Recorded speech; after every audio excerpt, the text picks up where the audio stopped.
Laya Santos counted the weeks on her knuckles because calendars were for people who knew what would happen next. She was 20 and 3 months pregnant when Darren slid his hands into his pockets, stared at the damp rings his beer left on the coffee table, and said, "I'm not the dad type." He left the way summer storms do, sudden, loud on the way out, clean blue sky afterward that didn't feel like a blessing. When she told her parents, her mother's mouth became a seam. Her father, who fixed other people's roofs and refused to fix their own, folded his hands like prayer might turn into rent. "Marry him or don't," he said. "But you won't bring shame into this house." "It's a baby, not a scandal," Lila said, and learned how thin a difference could be. They gave her 2 days to leave. She packed her uniforms from the diner, the 3 paperbacks her cousin had left behind, and a framed photo of the ocean taken from behind strangers. She slept in the back booth of the diner for a week with the manager's reluctant permission, then in a women's shelter where someone prayed for her in Portuguese, and she cried without knowing why. On the 7th day of the 8th week of not knowing, a woman came into the diner with a scarf tied like a flag for gentle countries. She ordered tea, lemon on the side, and watched Lila move from counter to coffee to register with the slow certainty of someone who learned to be careful. "Do you like working here?" the woman asked when the rush thinned. "I like working," Lila said. "The here part comes and goes." The woman smiled like Lila had passed a test she didn't know was happening. "I'm Eleanor Hart. I run the linen shop and tea room on Willow Street. It's mostly folding and learning what different kinds of quiet mean. Do you need a steadier job?" Lila heard a kind of invitation that wasn't pity. "Yes," she said. "I do." "Start Monday," Eleanor said. "Bring whatever truth you can carry." The linen shop smelled like sun and starch. Eleanor taught Lila names for things she had only ever called nice, madalas, percale, the way good cotton whispered instead of scraped. She showed her how to set a pot of tea so it comforted without scalding, and how to tell a customer the truth in a way that let them keep their dignity. When Lila's belly began to claim rooms before she did, Eleanor put her hand on Lila's arm and said, "The studio above the shop is empty. It has more windows than is decent and a temperamental radiator. Pay what you can. And if what you can is later, we'll call it something else." Lila moved into the thin light of that little apartment with a suitcase, 2 mugs from the diner, and a hope that felt like a bruise that had finally stopped blooming. She worked the counter until her ankles swelled, then the phone when her ankles told her to sit, then the ledger when Eleanor decided that numbers were another language Lila would be fluent in. When the baby came on a night when rain studied the eaves and the city remembered its gutters, Eleanor drove her to the hospital and waited with knitting that never grew into anything anyone could wear. "It's a girl," the nurse said. "What's her name?" Lila had written other names in her notebook, names she could claim without owing anyone anything. But when she saw her daughter's pale fist waving at the fluorescent light like it could be persuaded to be kinder, she said, "Eleanor. We'll call her Nora." Eleanor's laugh was a bell heard down a hallway. "I'll try to deserve it," she said, and began to. They made a life of nested routines. Nora learned to nap in a bassinet under the front counter, while Eleanor taught Lila how to read a balance sheet and a person in the same hour. "Everything that matters is a ledger," Eleanor would say. "Love. Money. Time. We pretend they're separate because that lets us waste 2 while claiming virtue in the 3rd. They ate soup at the tiny kitchen table in the studio and laughed at the radiator's sense of drama. On Saturdays, Eleanor took Nora to the botanical garden and taught her the names of leaves. On Sundays, Lila took a community college class in the back of a church that smelled like pledge and old announcements, and learned spreadsheets, then bookkeeping, then how to see the bones of a business even when it dressed in trend. When Nora was 4, Lila had enough savings and courage to rent a small house with a crooked fence and a tree that insisted on being beautiful every spring. She paid the deposit with a cashier's check that looked like a dare and cried in the bathroom where no one could tell which part of the sob was relief. Eleanor helped her repaint the kitchen white and taught Nora how to fold towels into thirds like a small liturgy. "Order is a kindness," Eleanor told them both. "Not a prison." When Nora started school, she ran into it without looking back, all elbows and opinions. She was a comet of a child, bright, long-tailed, convinced that gravity was a rumor. Lila saved for braces, for piano lessons that ended when the teacher said Nora preferred composing her own rules, and for a future that kept changing its name. When Nora was 10, Lila opened a small bookkeeping service from the dining table. By the time Nora was 15, the dining table had become an office with a door, and Lila had clients who sent holiday cards signed by their payroll and their dogs. Eleanor kept the tea room running until her hands began to inform her that teapots are heavy. She took more breaks, then longer ones. The winter Nora turned 16, Eleanor moved into the guest room at Lila's house and brought a plant with more opinions than leaves. "Don't fuss," Eleanor said when Lila plumped pillows like that might change the weather. "I like being where the noise lives." Nora rolled her eyes in the way adolescents do when love asks them for their attention. She said she wanted to act, then paint, then write a novel, then simply be admired. Lila worked through the list of chores with the tenderness of a woman who knew exactly what it cost to ask. Nora found a way to make each request a debate. "Mom, why do you always have rules?" Nora asked one night, limbs draped across the couch like she hoped it would carry her to a better world. "Because they kept us alive when we had none," Lila said, and watched the answer bounce off the closed window of youth. Nora graduated high school by convincing the principal that charisma was a credential. She married young because love makes persuasive speeches and because a wedding looked like a shortcut to the kind of life social media had assured her was waiting. Jason had a smile like a door left ajar and a plan that always needed just one more month. Lila paid the deposit on their apartment because the baby arrived early and because Nora promised she'd pay it back once Jason's business, which was always described with nouns that didn't have numbers attached, took off. It didn't. Lila covered a car payment, just this once, then a new refrigerator because the old one died the way old appliances die, midsummer, on payday, while a toddler napped. When they finally bought a small house with a sagging porch and good bones, the mortgage was in Lila's name because banks trust spreadsheets more than promises. "Mom," Nora said, adjusting her sunglasses to see whether Lila looked like someone who could be argued with, "it's not like we're asking for a lot." "You literally asked for a house," Lila said. "That's the definition of a lot." "You always make me feel guilty," Nora snapped. "Like any help is charity. Isn't family supposed to help?" "Family helps," Lila said. "And family also says enough when help turns into harm." The conversations became a loop. Nora wanted more help and less comment. Jason wanted Lila to admire the business he would one day definitely open. Lila wanted her daughter to stand on her own feet and stop kicking the shins of the person studying her. Eleanor watched, poured tea, and said, gently, "Love doesn't mean agreeing to be used." "I know," Lila said. "I do. But I remember what it was like to have nothing. I can't make myself forget." "Remembering and repeating aren't the same," Eleanor said. "Compassion is a door. It isn't a rug." Nora had 2 children in 3 years and grew more certain that the world owed her the softness she had been denied when she was small. She told Lila to come over and watch the kids because you like that sort of thing, and to pick up groceries since you're coming anyway, and to stay and do the dishes since you care about order. Lila did the dishes. She did the math. She paid late bills and swallowed her admonitions and watched her own hands age. "Your daughter is abusive," Eleanor said one night when Lila came home with dishwater hands and a headache. "She's overwhelmed," Lila said. "She's demanding what hurts you to give," Eleanor said. That's a definition, not a debate. Lila sat at the table in the guest room where Eleanor kept her sweaters. "What do I do? Leave my grandkids to fend for themselves?" "You make a plan that cares for them without endorsing cruelty," Eleanor said. "Boundaries teach children how to love, too." The fight, when it came, had nothing to do with anything that mattered. A Saturday. A delivery window. A cake that needed to arrive upright and cold and on time.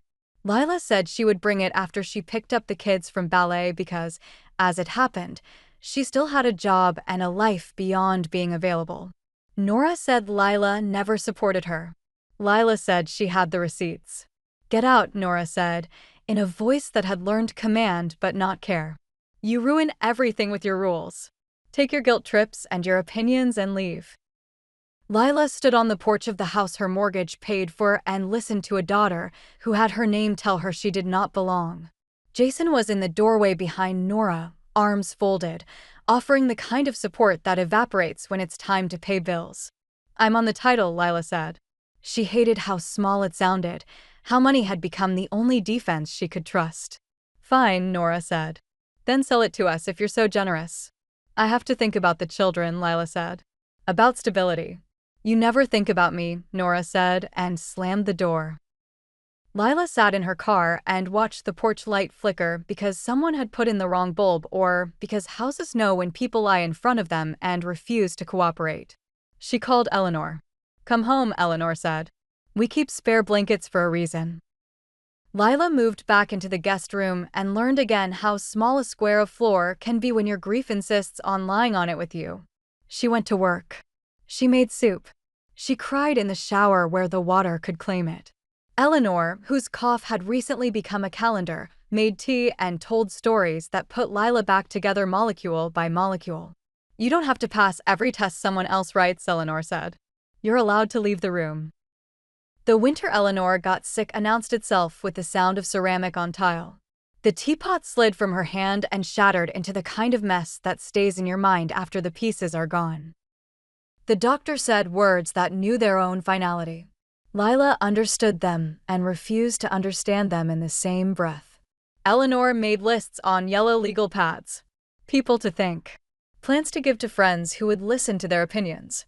A note that said, replace the radiator before it hurts someone, and a recipe for ginger cookies that Lila already knew by heart. They talked about the shop. They talked about the studio.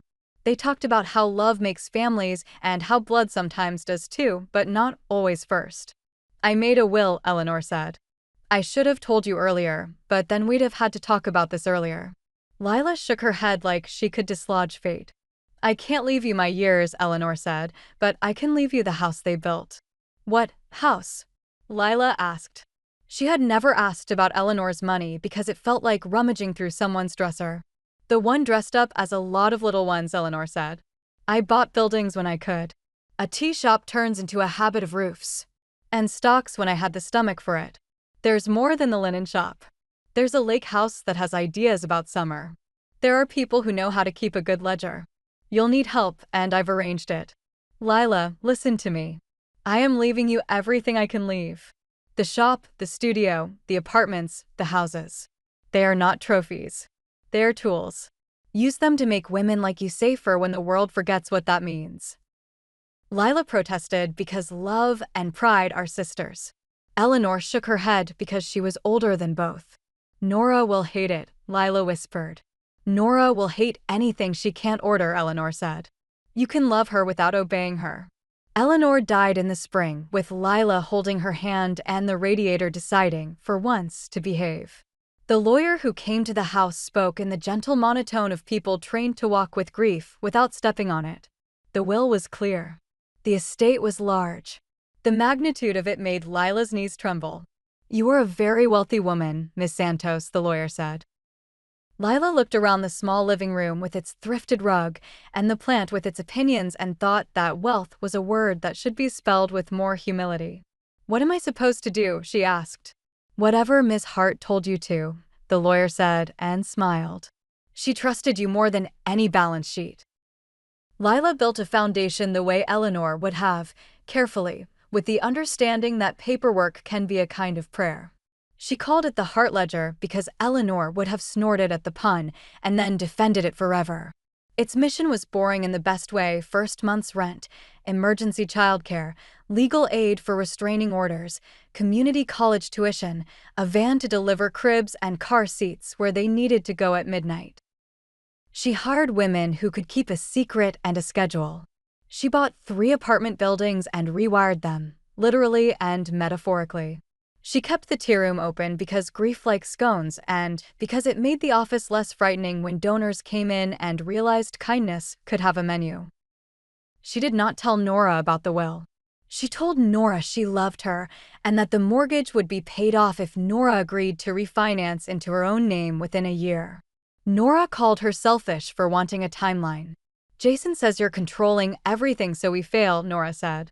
I'm trying to stop underwriting failure, Lila said. That's different. You think you're better than us, Nora said. I think we have to get better than this, Lila said. Nora did not refinance. Jason did not become the businessman he introduced himself as. The house remained in Lila's portfolio of things she wished had turned out another way. The foundation's first major fundraiser filled the old train depot, where Eleanor used to point out the beams and say, "Someone thought about this," as they fell asleep. The banners read "Nights Without Fear." The room smelled like lemon oil and possibility. Lila wore a black dress that let her move chairs. She had a speech tucked into her handbag and a list of names in her head. The donors were the usual mix of earnest and curious and wealthy enough to want proof that kindness could be audited. An hour in, Nora appeared, late enough to be noticed and early enough to make a scene. She walked like entitlement wears heels. She looked at the room and saw a party. "Mom," Nora said, arriving at Lila's elbow like a complaint. "Why didn't you invite us properly?" Jason saw something about this on Facebook. "We had to get a sitter." "I didn't think you'd want," Lila began. "You never think I'd want anything you can't control," Nora said, louder. Heads turned. "What is all this anyway? You playing benefactor? Whose money are you spending?" "The money Eleanor left," Lila said evenly. She kept her voice small so Nora would have to lean toward dignity to hear it. "And the money I've earned. And the money people gave because they believe women shouldn't have to choose between being safe and being solvent." Nora laughed in a way that begged for an audience. "So you're rich now? Is that it? And you never told your own daughter? Do you remember the day you told me to get out of the house I paid for?" Lila asked. She did not change her tone. "That was the day I learned to keep some doors locked." Jason had arrived and stood a pace behind Nora, ready to jump in if the conversation turned into something he could turn into future grievance. "Well," Nora said, mastering a deep breath of woundedness, "you owe us. After everything I've done for you, Lila said gently, "what I owe you is honesty." She looked at her daughter until the room grew quiet. "I organize this charity. I am very wealthy. None of that money belongs to you. Not now. Not later." "You can't do that," Nora said, smallness creeping in around the edges. "I'm your daughter." "I am aware," Lila said. "Every day." She held Nora's gaze like a steady hand. "I will pay for the children's school supplies this fall, because the kids didn't choose any of this. I will continue to love you from a distance that doesn't require me to disappear. And I will leave everything I own to this foundation. All of it. The houses, the accounts, the shop, the lake place you always wanted to borrow. The drivers and the cooks and the people who make rooms ready. They will go on making rooms ready for women who need doors opened more than you need a new car." Nora blanched, then flared. "You're punishing me." "I'm protecting what Eleanor trusted me to build," Lila said. "I'm protecting myself from the part of you that likes to watch me bend. And I'm protecting your children from learning that love is the same thing as getting away with it." Jason muttered something about lawyers and rights. Lila looked at him the way a person looks at whether they have read correctly. "It's too late," Nora said suddenly, not to argue but because the truth had finally entered the room. "Isn't it?" "Yes," Lila said softly. "For this. Not for everything." Nora's eyes filled and refused to spill. She turned on her heel and left a silence in her shape. A donor cleared his throat. Lila felt the old urge to apologize for having needs, for choosing any door that did not swing both ways. Instead, she walked to the microphone. "Thank you for your patience," she said. "The work doesn't stop because family is complicated. Tonight we raise money to make hard days survivable. We also raise a little courage. Eleanor used to say roofs should be repaired, not replaced. She believed people were the same way. I've decided to repair what can be repaired and learn to live without the parts that can't." People clapped. Some because the speech was good. Some because they recognized themselves in its math. The next morning, Lila made pancakes and left a plate on the porch of Nora's house with a note for the children that said, "Love you. Call me when your mother says it's okay." She did not ring the bell. She did not explain herself to the security camera. She made 2 more stops, with school uniforms at the dry cleaners and a new backpack left in the trunk of Jason's car with a gift receipt taped to a folded list of bus schedules. She signed papers with the lawyer that made the will inarguable. She walked the lake house with the estate manager and told the geese they were not invited. She sat in the tea room and taught a woman how to fill out a FAFSA because paperwork is a way to say, I see your future. At night, she missed the version of her daughter she had named. She let herself cry for that child and did not pester the woman who had replaced her. She read to Eleanor's plant. She learned the art of sleeping without clenching her jaw every time the phone buzzed. Months later, Nora called. I need money, she said. The voice was a mixture of old strategy and new brews. I will pay the kid's dentist, Lila said. Send the bill to the foundation. The program is called Keeping Smiles. I meant for me, Nora said. I heard you, Lila said. This is what I can do. You're cruel, Nora said. I'm consistent, Lila said. There's a difference. Click. Lila rinsed her mug and wiped the counter and stood at the window until the light changed. She did not grow kinder by being abused, and she would not grow cruel by refusing it. She learned to enjoy the quiet in her own house, a quiet that wasn't a punishment, but a room set right for whatever came next. The foundation grew into its name. They opened a child care cooperative attached to a job training center where women learned to weld and to code and to negotiate leases like they'd done it for someone else their whole lives. They bought another apartment building because roofs have a way of wanting siblings. They set up a fund that paid for boots and locks and textbooks without requiring anyone to grovel. Every year, on the anniversary of the night she moved into the studio with the noisy radiator, Lila wrote a check to the shelter that had handed her a blanket and a prayer in Portuguese. She signed it for the woman who taught me to make tea and the girl who taught me to keep it warm. One summer evening, she took the lake house canoe out to the middle where the water pretends to be an honest mirror. She thought of Eleanor and of the young woman she had been, standing in a diner uniform, fending off pity with sarcasm. She thought of Nora and the children and the part of the story that might yet change in a way that didn't require her to erase chapters that were true. She dipped the paddle and made a small wake that a duck decided to approve of. She laughed alone and did not feel lonely. Lila died old, the way Eleanor would have been proud to. The will was exactly what she'd promised, everything to the Hart Ledger Foundation. The lawyer read it in a room where her grandchildren sat with their homework, and Nora sat with quiet hands and a face that understood cause and effect more fluently than it used to. The houses became bridges for women who would never know the name on the deed. The cars carried cribs and casseroles. The drivers learned routes that avoided addresses where a restraining order had made a neighborhood into a maze.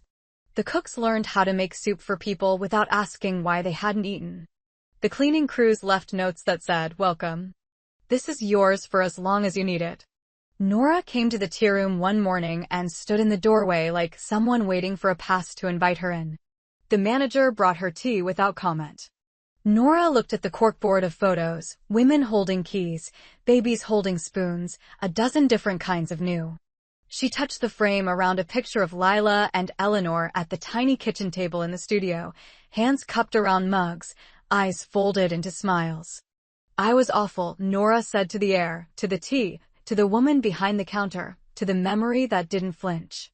Do you want to volunteer? The manager asked. We always need people who know what not to say. Nora nodded, and something in her face settled. Outside, the city continued its habit of needing things. Inside, the foundation did what Eleanor had taught and Lila had promised. It turned sympathy into systems and love into ledgers that balanced on the side of the living. In the end, what Lila left was money and shelter and jobs and a dozen ways to say, you will not be erased. What she kept, until the very last, was the discipline of refusing to be used and the joy of choosing roofs and people to repair. And somewhere, if stories keep the physics they deserve, a radiator clanked once like a laugh, then quieted, satisfied that the house had learned.